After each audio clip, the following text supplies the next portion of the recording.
Well, welcome back to the Cincy Junior Sabbath School Show. Let us pray. Thank you, Lord, for this day. Thank you for bringing us together in your name today. For the viewers, allow them to get information from this and to apply it into their daily lives and or share it with other people. Same for us. In Jesus' name I pray, amen. A quick reminder before we start, for quarter 4, we'll be moving into a live setting like I said last week, and we'll be probably recording around 3 o'clock. We're going to go ahead and confirm the time in the upcoming weeks within these lessons. Other than that, I will now have the hosts introduce themselves. Hi, my name is Michelle Forjor, and I'll be doing PowerPoint. Hi, my name is Happiness Opoku, and I'll be doing Cornerstone. I will now have the guests introduce themselves. I'm Jared, and I'll be doing the Cornerstone discussion today. I'm Manuel, and I'll be doing the PowerPoint discussion. Thank you for joining us. If you don't have the PowerPoint book, you can go to www.juniorpowerpoints.org. And if you don't have the Cornerstone book, you can find it online at www.sabbathschoolpersonalministries.org or at Cornerstone Connections. The Bible verse of this week is found from Psalms 102, verse 27, and it says, "But you are the same, and your years will not come to an end." Today we are on Lesson 10, and the title is The Giant and the Rock. The Patriarchs is found from Psalms chapter 149, verse 4, and it says, "For the Lord delights in his people, he crowns the humble with victory." Amen. I'll now have Emmanuel give us the summary. This week's lesson is about David when he was younger and how his father gave him food to go give to his brothers that were soldiers in the war against the Philistines. So when he's going and he was speaking to his brothers, he was like, "Why is no one fighting? Like, what's going on?" So while he was speaking to his brothers, and then Goliath came to the Israelites saying that, like, "Why are you guys scared of me? Why is no one fighting me? And whoever is able to win against me, all the Philistines will be like the Israelite slaves. But if the Israelites lose, then they will have to be the slaves of the Philistines." So then David asked his brothers, like, "Why is no one fighting Goliath? Why are you guys scared of him? Like, he's not even that big of a deal. And, like, you guys will be able to take him." So then when someone heard that, they went and told the king and Saul. So then the king summoned David to come to the palace. So he gets there, and David repeats what he said, saying that, why isn't anybody fighting Goliath? And he thinks that he'll be able to do so. So the king looks at him and is just like, "You, like a person who takes care of sheep, a little boy, you think that you'll be able to take Goliath, who has been fighting since he was a kid and has been trained since he was a kid and is bigger than you are." So then David said that even though he takes care of sheep, whenever a lion or a bear comes near the sheep, he is able to fight off the lion or bear and even kill them. So he thinks that with God by his side, he'll be able to take Goliath. So then King Saul said, "Well, if you think so, then I'm going to give you armor."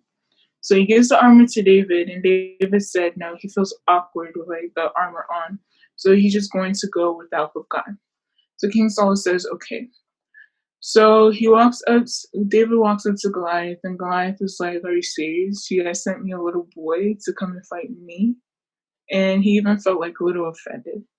So then Goliath is telling David like he won't be able to do anything. David is just like, well, he has the power of God, and God will be able to help him through this battle. So he takes out a rock from his bag and puts it in his sling. And he slings it at Goliath, and it hits him in the middle of his forehead.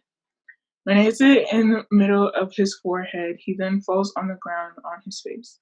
When the Philistines see this, that their big hero is now fallen, they run away because they are now scared. So all the Israelites become happy and are glad that now that the battle that they thought they would never be able to win, with God on their side, they have now gained victory. And that's where the story ends. Thank you for your summary. Now we're going to move on to the questions. Think of a time you were sent on a special errand. Was it something that you wanted to do, or was it something that you dreaded? And did it turn out how you expected it to do?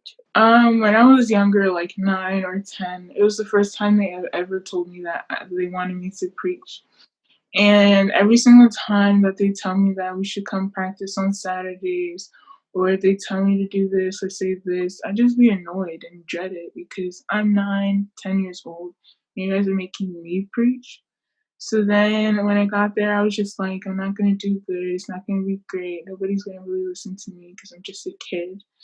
But then it didn't turn out how I thought it would. It actually was great, and it wasn't that big of a deal like how I made it. And I realized I was just being dramatic in the end. So why do you think Goliath was so intimidating to the Israelites but not David? Goliath was intimidating to the Israelites because the Israelites didn't believe that they would be able to take Goliath. David, on the other hand, because he believed in God and realized that God was bigger than Goliath and had more power than Goliath did, he knew that with God on his side, he'd be able to take Goliath. If you were King Saul, would you have doubted David like he did? Yes, I probably would have, because knowing David's background and all he did was like take care of sheep, and he had never been in a war before. He had never been a soldier. And like knowing that all the other soldiers in the army were unable to take Goliath, and then a little boy comes to me who is a shepherd and tells me that he thinks he'll be able to take Goliath, I think like he's not serious, and I would actually believe him. So do you have a good enough relationship with God that you would fight someone that defies him? And if you don't, what are you doing to help you to get to that point? I wouldn't say that I have a perfect relationship with God. I'm still working on my relationship with God daily. But I want to be able to, in the end, be able to stand up for God no matter what the situation is. So, in order to do so, I look at the examples in the Bible. Like when he came onto this earth, many people defied him, spit on him, they even crucified him, thinking that he wasn't the Messiah, thinking that, he's just a regular boy from Nazareth. And during all of that, Jesus, all he said was he looked up to God and prayed for them and said, Father, forgive them, for they do not know what they're doing. So looking at that and everything of the other examples in the Bible, it shows me that, like, in the end, if I put myself in God, and trust in him fully, that I'll be able to get to that point where I'll be able to stand up for him, whatever the situation is. Okay, so what lesson can we get from this whole story? A lesson that we can get from this story is that no matter what battle that we're going through, no matter how big or small it is, that God will be able to help us through it and the battle is never too big or small for God. Will always be on our side so that we'll be able to gain victory in all of our battles. Thank you for your responses, Emanuela. The answer to why Saul was blinded after the encounter with Jesus was to seek him and to be humble. Now, this week's question of the lesson is, who restored Saul's eyesight? Type your answers in the comments below. Okay, so we are now on Cornerstone. This week we are also on lesson 10, and the title is Deliverance. The key text is found from Daniel 6, verse 20, and it says, Daniel, servant of the living God, has your God, whom you serve continually, been able to deliver you from the lions. Amen. So now Jared will give us a summary. In this week's lesson, we look at the story of Daniel in the lion's den. The story begins with King Darius being appointed the king over his kingdom, which was Babylon. He appointed 120 governors for his kingdom, and then there are 3 rulers he appointed that were over the governor, one being Daniel. Daniel stood out and was different than all the other governors and the rulers. And the rulers and governors saw this and they weren't happy. So they went to find something against Daniel, but they couldn't. And the only way that they would be able to find any fault in him was by the God that he served. So they went to King Darius and they glorified his name. They introduced a law, an idea to him, which was a law that for the next 30 days, no one would be able to worship any other god. They would only worship they would worship King Darius, and if they didn't, they would be thrown into the lion's den. So and also the law would not be altered. It would be final. It wouldn't be changed. So King Darius agreed to this, and the law was put into place. So Daniel, hearing this, went to his room and he opened the windows and he started to pray to God. The people who introduced the law to King Darius saw this and reported this to King Darius. King Darius was distressed when he heard this, and he wanted to save Daniel, but he knew he had to execute his law. So Daniel was going to be thrown into the lion's den. And as Daniel was in the lion's den, King Darius told Daniel that his God should save him. So after doing this, King Darius went back to his palace, and that night he couldn't eat anything. He couldn't go to sleep. And he didn't engage in any entertainment. In the morning, he went to the lion's den, and he saw Daniel in great condition, and he asked if Daniel's God was able to save him.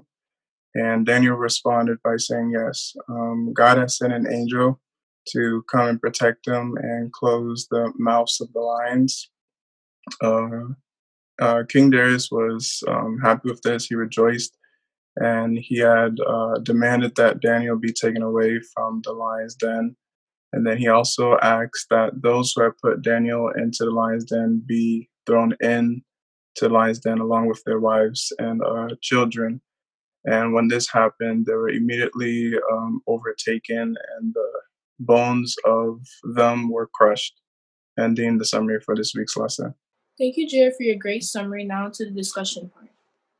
What would happen to anyone who prays to any god or human during the next 30 days? Anyone who prayed to any god or human being would be thrown into the lion's den to be killed. What happened to Daniel in the lion's den? Daniel was saved. His innocence and his relationship with God, I believe, helped him to remain safe. What does this story show about God and Daniel's relationship? It showed that they had a strong relationship.